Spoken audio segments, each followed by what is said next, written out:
Assalamualaikum warahmatullahi wabarakatuh. Kembali lagi di channel Kisah Warganet. Di video kali ini, saya akan menceritakan sebuah cerita yang saya dapatkan dari Kumparan. Cerita ini berjudul Susuk Mayat. Seperti apa ceritanya? Langsung kita ke ceritanya. Sarmina. Mungkin kalau ada orang yang kebetulan melintas di jalan Tanjung Sari, mereka tidak akan memperhatikan sebuah rumah yang terletak di pinggir jalan tersebut, karena memang tidak ada yang menarik dari rumah itu. Cat rumahnya sudah memudar, ada 2 tiang sebagai penyangga di bagian depan, juga 2 jendela kayu yang dibiarkan terbuka, walau hari sudah semakin gelap. Di halamannya, berdiri dengan subur dan rindang, sebuah pohon rambutan yang buahnya tidak pernah dipetik. Dibiarkan matang dan busuk begitu saja sepanjang tahun. Di teras rumah ada 2 kursi kayu dan sebuah meja yang jarang sekali diduduki.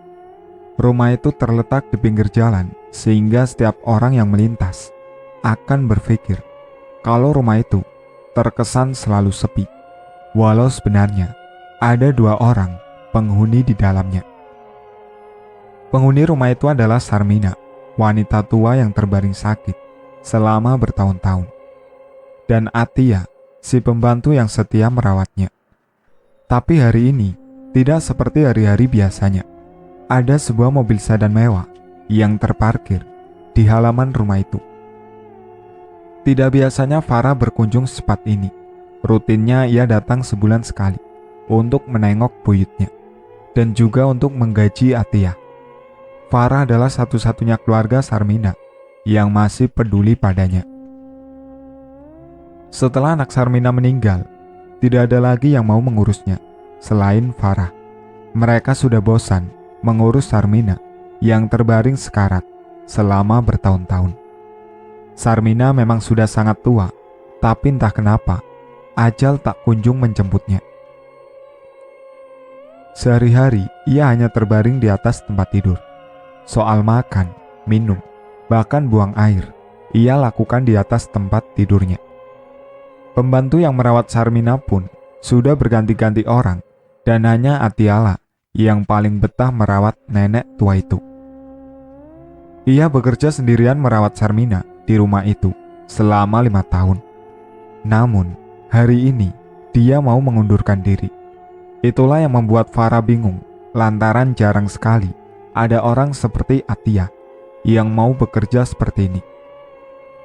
Di kamar Sarmina, Farah mencoba untuk membujuknya agar tidak mengundurkan diri. Ia bahkan menawarkan kenaikan gaji 2 kali lipat. Tapi keputusan Atia sudah bulat. Ia tetap mau berhenti bekerja. Berkali-kali Atia meminta maaf karena tidak bisa menerima tawaran gaji dari Farah. Sementara Farah sendiri tidak mungkin bisa mengurus buyutnya. Itu karena ia sangat sibuk dengan pekerjaannya. Setelah menawarkan kenaikan gaji sampai 3 kali lipat, ia akhirnya menyerah. Anehnya, saat Farah menanyakan alasan kenapa Atia mau berhenti kerja, wanita itu tidak mau menjelaskannya. Wajahnya terlihat cemas dan ingin segera pergi dari rumah itu.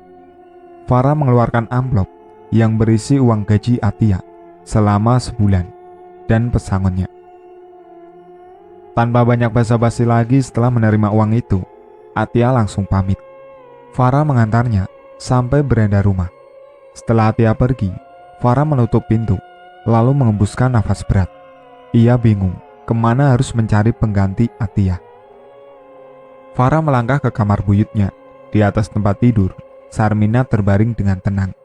Matanya terpejam, dadanya turun naik, menandakan kalau dia masih hidup. Farah memperhatikan rambut buyutnya. Rambut itu sempurna berwarna putih dan terlihat lebih panjang dari semenjak terakhir kali Farah menengoknya. Wajah Sarmina sangat keriput, kedua bibirnya tenggelam ke dalam mulut, kulit lehernya melambai, dan kedua kakinya kurus kering. Biasanya kalau Sarmina merasa lapar, ingin buang air atau haus, matanya seperti terbuka, kemudian melengung macam suara kerbau yang sedang disembelih. memberi pertanda kalau Sarmina ingin dilayani. Untuk urusan makan, selama bertahun-tahun Sarmina hanya makan gerusan biskuit yang dicampur air. Kemudian pembantu yang merawatnya akan menuangkan makanan itu ke mulut Sarmina. Itu pun si pembantu harus membukakan mulut Sarmina terlebih dahulu. Saat Farah sedang memandangi kondisi Sarmina, tiba-tiba nenek itu melenguh. Matanya terbuka. Farah paham itu. Segera dia memeriksa bokong buyutnya, tapi masih kering. Pampers belum bocor, karena tadi pagi Atia memakaikannya sebanyak 3 lapis. "Mbok mau apa?" tanya Farah sambil senyum ke wajah Sarmina. "Haus ya?" Farah meraih segelas air dari atas meja kecil di samping tempat tidur Sarmina. Ia sendok air tersebut. Namun, saat Farah menuangkannya ke mulut Sarmina, air itu malah dimuntahkan. "Mbok lapar." Tetap saja, ketika Farah menuangkan makanan ke mulut Sarmina, nenek itu perlahan memuntahkannya lagi. Farah menyeka rambutnya yang panjang. Ia bingung sebenarnya apa yang diinginkan buyutnya itu. Ia terus melenguh tidak karuan. Suaranya bahkan terpantul ke dinding kamarnya. Dalam kebingungan, ia merogoh telepon genggam, bermaksud untuk menghubungi kerabat yang lain. Tapi, semua kerabatnya itu tidak ada yang peduli.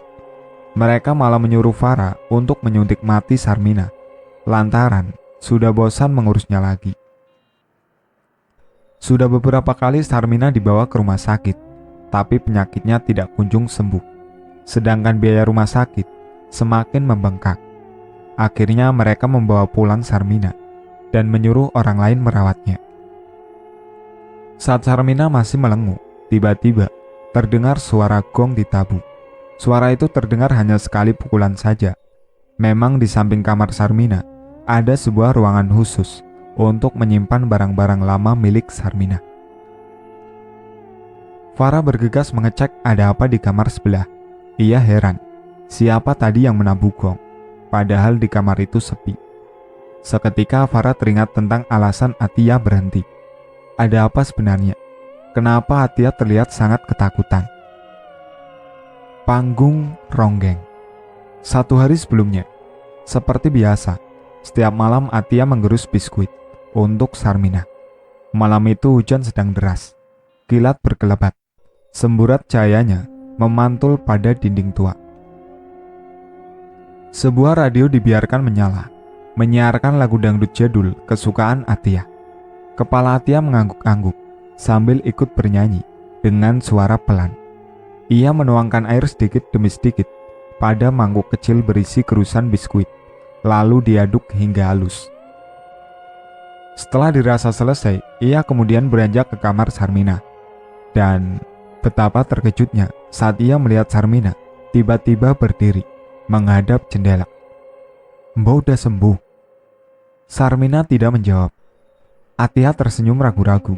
Hatinya campur aduk, ada senang, heran, dan sekaligus takut.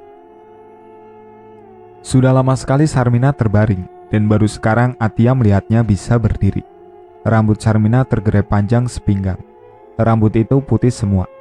Kebetulan Sarmina sedang mengenakan daster yang juga berwarna putih. Bayangan Sarmina hilang timbul, tersorot cahaya kilat. "Susuk mayat," liris Sarmina. Baru kali itu juga Atia mendengar suara Sarmina. Ia bingung, apa maksud Sarmina berkata seperti itu. "Susuk mayat, maksudmu apa ya?" Atia mendekat perlahan. Kilat terus berkelebat. "Bunuh aku." Sarmina kembali berucap aneh, malah minta dibunuh. "Mbok." Atia tersenyum. Perlahan ia angkat lengannya untuk menyentuh pundak Sarmina. Tangannya berhasil menyentuh pundak itu, terasa sekali lengkungan tulangnya. Maklum saja, tubuh Sarmina hanya tinggal tulang dan kulit, sangat kurus dan sangat kering. Walau pundaknya sudah disentuh, Sarmina tidak memalingkan badan. Ia tetap berdiri menghadap jendela yang tirainya terbuka. "Mbok makan dulu yuk, aku udah siapin makanan buat Mbok." "Mbok." lanjut Atia. Tubuhnya seperti patung, tidak dapat digerakkan. Saat Atia sedang berusaha untuk berkomunikasi dengan Sarmina, terdengar suara gamelan di kamar sebelah. Suaranya berbaur dengan iringan angklung, gambang, dan gong. Semua alat tersebut adalah milik Sarmina. Sudah lama sekali terbengkalai di kamar sebelah. Atia tidak pernah membersihkannya. Banyak sarang laba-laba yang membungkus peralatan tersebut. Bayangkan saja, siapa malam-malam begini yang memainkan alat-alat tua itu. Atia semakin ketakutan. Selama dia bekerja, belum pernah sekalipun mengalami hal-hal aneh seperti ini. Ragu-ragu Atia keluar dari kamar menuju sumber suara tersebut. Pintu kamar didorong perlahan. Dada Atia turun naik. Dahinya sudah berkeringat. Derit engsel pintu yang sudah lama tak diminyaki terdengar nyaring. Betapa terkejutnya Atia ketika melihat banyak lelaki yang sedang asik memainkan gamelan di kamar tersebut. Semua lelaki terlihat asing. Dari mana datangnya mereka? Kenapa mereka bisa ada di kamar ini?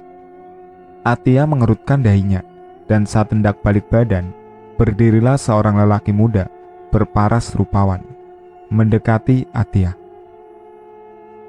Ia mengenakan belangkon bercorak batik warna kuning, celana panjang hitamnya cingkrang semata kaki. Ada sebuah selendang warna ungu yang melingkar di leher lelaki tersebut. Ia tersenyum mendekati Atia, kemudian selendang itu dikalungkan pada lehernya. Perlahan Atia digiring masuk ke dalam kamar. Suara gamelan semakin bertalu-talu. Atia terperdaya. Ia tidak sadarkan diri, tata matanya kosong, dan tubuhnya menari-nari bersama lelaki tampan itu. Atia seperti masuk ke dalam kumparan cahaya. Seketika ia terkejut saat melihat dirinya berada di sebuah panggung pertunjukan ronggeng. Orang-orang ramai menontonnya dari bawah sambil bersorak-sorak memanggil nama Atia. Ia meraba pakaiannya sambil terheran-heran. Atia mendapati dirinya sudah berpakaian seperti seorang ronggeng. Kebaya, sarung batik, rambutnya dikondi. Ada bunga melati di rambut belakangnya. Selendang terselempang di lehernya. Di mana ini? Atia kebingungan. Kesaksian Atia. Atia juga meraba wajahnya. Pipinya tebal sekali oleh bedak. Sementara di depan panggung berjajar beberapa obor yang menyala. Apinya berayun-ayun tertiup angin. Puluhan orang berkerumun di depan panggung. Mereka menari mengikuti alunan musik. Di atas panggung tersebut bukan hanya Atia saja yang menjadi ronggeng. Ada 3 orang lainnya yang sedang menari dengan sangat anggun. Di hadapan mereka ada beberapa lelaki yang ngiping, menari sambil nyawer. Perhatian Atia tiba-tiba tertuju ke sebuah keributan di tengah penonton. Di sana terlihat seorang wanita buruk rupa, diseret paksa oleh 3 orang wanita cantik. Mereka semua berpakaian ronggeng. Hanya saja pakaian si wanita buruk rupa sudah acak-acakan, seperti habis dianiaya. 2 orang memegangi tangannya, sedangkan 1 orangnya lagi menjambak rambutnya. Saat itu juga, alunan musik berhenti. Semua orang tertuju kepada wanita buruk rupa yang sedang menangis, meminta ampun. Si Sarmina maling pakaian ronggengku. Dasar wanita buruk rupa, terkutuk. Salah satu dari wanita itu memaki-maki Sarmina. Kau yakin dia malingnya? Tanya salah seorang penonton. Kau lihat saja, baju siapa yang ia pakai ini. Ini pakaianku. Aku tidak maling, aku memengutnya. Baju ini mereka buang di belakang panggung. Sudah maling berbohong lagi. Sekar membentak. Kita telanjangi saja dia. Salah seorang dari wanita itu memberi usulan sadis sambil menunjuk wajah Sarmina yang sedang menangis. Jangan, kumohon jangan. Sarmina merapatkan telapak tangannya, memohon agar tidak ditelanjangi. Sayangnya, tidak ada yang mendamaikan perseteruan itu. Baju Sarmina dilucuti satu persatu dengan cara yang sangat kasar. Ia sempat mengamuk, tapi 3 wanita itu cukup kuat untuk menahannya. Para lelaki yang menonton kejadian tersebut seperti membiarkan saja. Mereka malah merasa diuntungkan karena ada tontonan tubuh wanita gratis di hadapan mereka. 3 perempuan tertawa puas setelah berhasil mempermalukan Sarmina.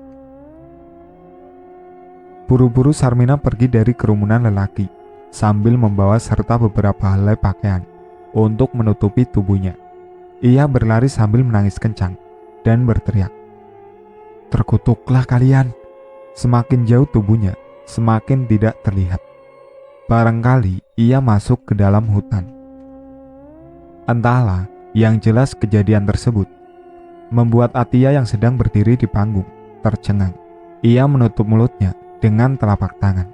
Kakinya melangkah mundur. 3 orang yang baru saja mempermalukan Sarmina kini malah menatap Atia dengan tajam.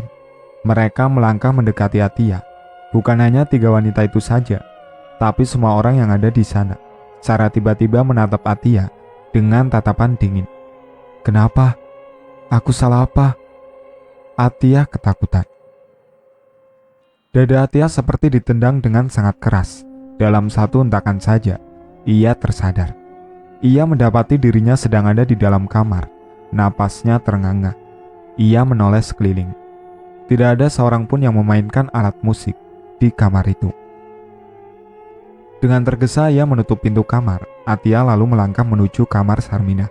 Setibanya di dalam kamar, dilihatnya tubuh Sarmina menjulang tinggi hingga menyentuh langit-langit kamar. Ia menatap Atia sambil tersenyum mengerikan. Kedua kakinya tidak menyentuh lantai. Dengan gontai Sarmina mendekati pembantunya. "Mayatku, kau mayatku." Atia menjerit ketakutan. Ia lari terbirit-birit hendak keluar rumah. Tapi pintunya terkunci rapat dan tak dapat dibuka. Sarmina semakin mendekat. Tubuh Atia sekarang berada di antara selangkangan Sarmina. "Mayatku," desis Sarmina. Atia pingsan seketika. "Kita bunuh dia." Suara gong terdengar hanya sekali. Perlahan Farah membuka pintu kamar, tempat penyimpanan alat-alat musik ronggeng milik Sarmina. Tidak ada siapa-siapa di dalam. Hanya ada alat-alat musik ronggeng yang terbungkus sarang laba-laba. Ia kembali ke kamar Sarmina. Sontak saja Farah berteriak, saking kagetnya, lantaran melihat Sarmina duduk di atas kasurnya, dengan keadaan mata melotot dan mulut terbuka lebar. Setelah sekian lama sakit, baru kali ini Farah mendapati buyutnya duduk seperti itu. "Bunuh aku, susuk mayat." Suara yang keluar dari tenggorokan Sarmina terdengar sangat kering dan ringkih. Farah tidak mengerti apa yang sedang diucapkan buyutnya itu. "Mbak udah bisa duduk?" tanya Farah sambil menampakkan wajah ketakutan. Tidak lama kemudian, terdengar seseorang mengetuk pintu. Farah bergegas membukanya. Mereka sudah datang. Itu ternyata kerabat Farah yang juga masih keturunan Sarmina. Sebenarnya Farah meminta semuanya hadir, tapi yang ada hanya 3 orang saja. Mereka adalah Ningsi, Gion, dan Rizal. Semuanya adalah cicit Sarmina. "Kalian lihat ini."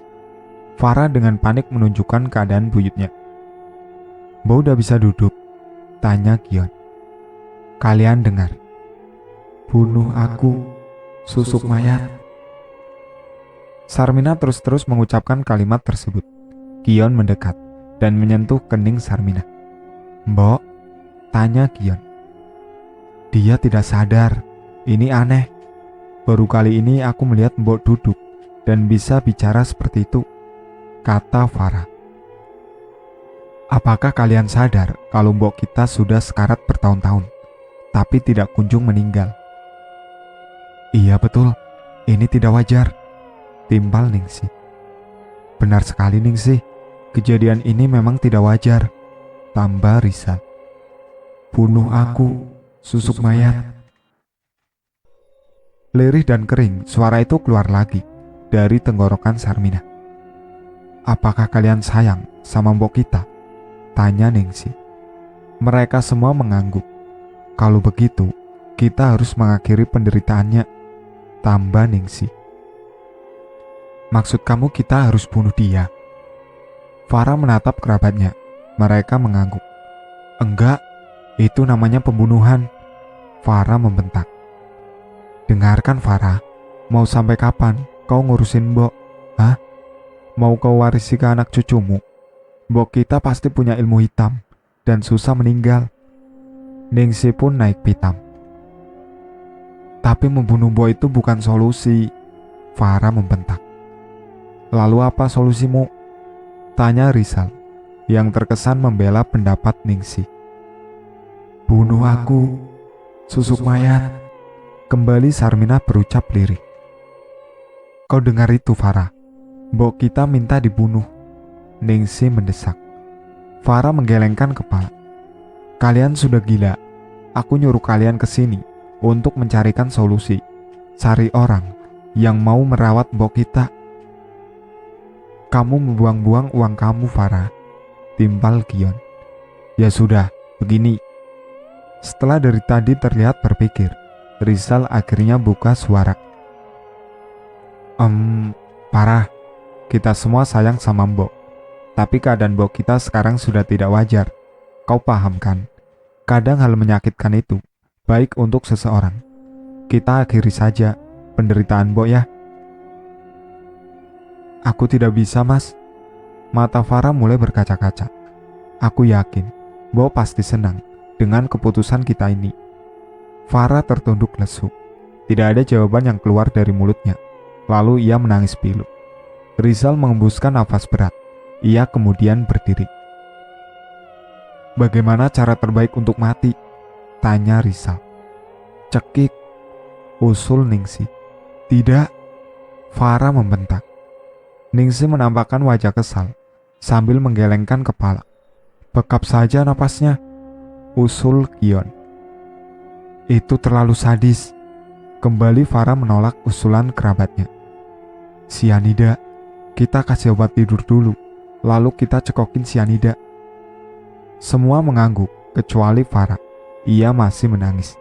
Ia tidak tega. Tapi di sisi lain, pendapat Rizal adalah benarnya. Kadang hal menyakitkan itu baik untuk seseorang. Kematian Sarmina. Mereka setuju Sarmina akan diracun menggunakan sianida. Rizal segera pergi untuk mencari obat tidur dan sianida. Setelah hampir 1 jam, akhirnya ia kembali. Obat tidur bubuk dicampurkan ke dalam sesendok air, kemudian diminumkan kepada Sarmina yang masih dalam posisi duduk. Anehnya, ia masih tetap melotot sambil berkali-kali minta dibunuh. Mereka bingung kenapa obat tidur tidak mempan terhadap tubuh Sarmina. Rizal pun kembali meminumkan sianida. Setelah beberapa menit, tetap saja Sarmina tidak tewas. Dia masih tegak dalam posisi duduk. Kau lihat Farah. Gion menunjuk mboknya. Mbok kita udah gak wajar. Sianida aja gak mempan. Lalu bagaimana ini? Tanya Ningsih. Tidak ada cara lain. Kita cekik saja, jawab Rizal. Tidak, Farah menolak. Tapi sekarang tidak ada yang peduli dengan penolakan Farah. Mereka tetap akan membunuh Sarmina demi menghentikan penderitaannya. Siapa yang berani melakukannya? Tanya Rizal. Semua terdiam.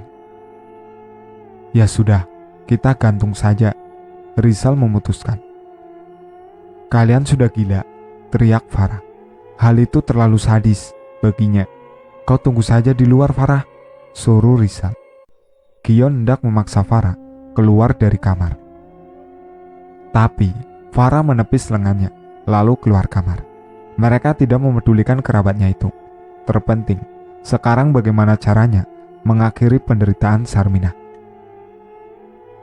Rizal mengikatkan sebuah tali tambang pada plafon kamar. Ia membuat simpul melingkar. Gion menyiapkan 3 buah kursi untuk menaikkan tubuh Sarmina. Setelah semua siap, Rizal dan Gion menggotong tubuh mbok mereka.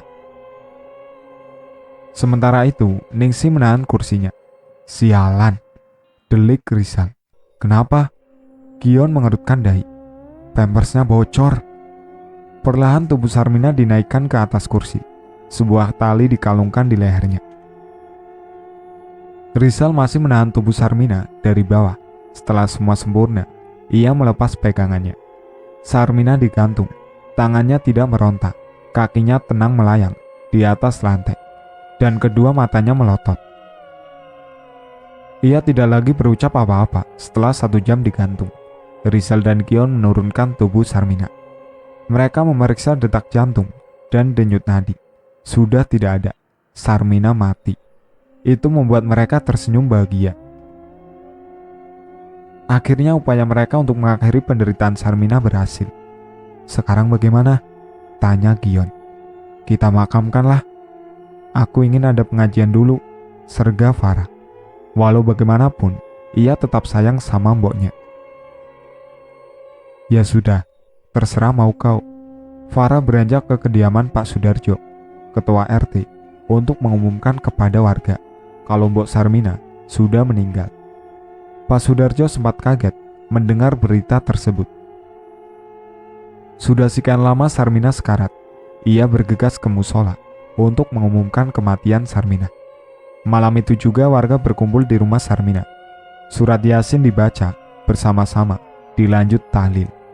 Pak Sudarjo kemudian membacakan doa untuk Sarmina.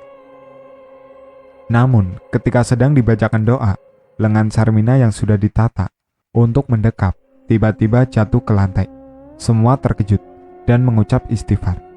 Farah lalu membetulkan kembali. Tenang bapak-bapak, ini hal biasa. Mungkin urat sarafnya masih bereaksi, ujar Farah. Pak Sudarjo kembali melanjutkan lantunan doa. Lagi-lagi lengan Sarmina jatuh. Farah membetulkan lagi. Warga mulai ketakutan. Mereka tidak berani menatap jenazah Sarmina. Tak lama berselang, terdengar suara gong dipukul dari kamar. Itu membuat semua orang yang hadir di sana berteriak kaget. Dan saat itu juga, jenazah Sarmina melesat, terbang begitu saja sambil tertawa terbahak-bahak. Kain yang menutupi tubuhnya berhambur kemana-mana. Tubuhnya seperti menguap, menembus langit-langit rumah. Ia menghilang. Itu membuat semua orang lari terbirit-birit ketakutan. Mereka pasti akan mengingat suara tawa Sarmina yang terbahak dan besar itu. Jenazahnya tidak pernah ditemukan lagi. Rumah itu menjadi sangat angker. Setiap malam suara tawa Sarmina selalu terdengar di langit-langit rumah itu dan membuat warga ketakutan. Farah sudah memasang pelang kalau rumah itu dijual, namun sampai sekarang belum juga laku.